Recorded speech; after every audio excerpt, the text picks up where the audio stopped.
Son las 2 de la mañana, la 1 en las Islas Canarias.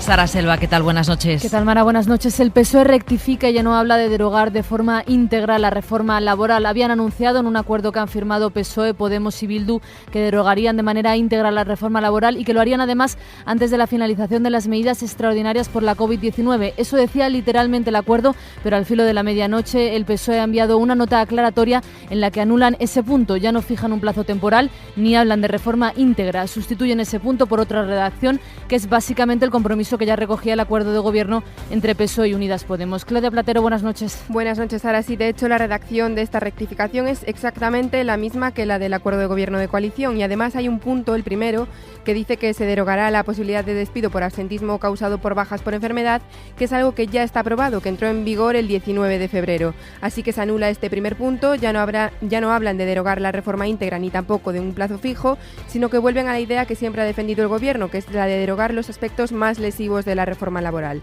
Por lo tanto, anulado el primer punto, no se plantea ninguna novedad en este acuerdo con Bildu, porque el resto ya se incluía en el acuerdo de gobierno. Además, antes de esta rectificación del PSOE, los sindicatos han asegurado que no sabían que el acuerdo entre Bildu, Podemos y PSOE se iba a llevar a cabo. El acuerdo que ahora han rectificado lo han firmado a cambio de la abstención de Bildu, a pesar de que la prórroga del estado de alarma hubiera salido adelante igual, aunque hubieran votado en contra. En cualquier caso, habrá estado de alarma hasta el 7 de junio, porque la quinta prórroga ha salido adelante con el sí de PSOE, Unidas Podemos, Ciudadanos y el PNV y el no de PP, Vox y Esquerra. Gabriel Rufián. La verdad es que hoy aquí, una vez más y quizá de forma definitiva, se constata la negativa del Gobierno a negociar nada con Esquerra Republicana.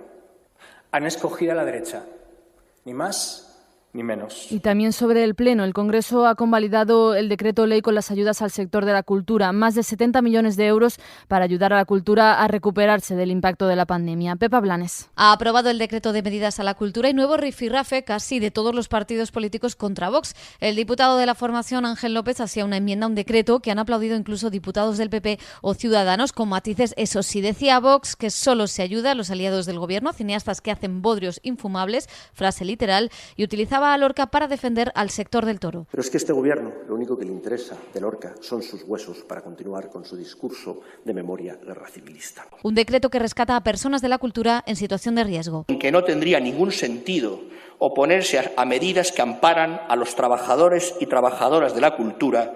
Ahora los diferentes grupos parlamentarios incluirán enmiendas como que la prestación por desempleo llegue también a los técnicos de todo el sector cultural. Y sobre los datos de la pandemia, hoy por cuarto día consecutivo el número diario de fallecidos está por debajo de los 100, pero ha habido un pequeño repunte. Han muerto 95 personas en las últimas horas. De momento es todo, la información sigue en nuestra web cadenaser.com y dentro de una hora...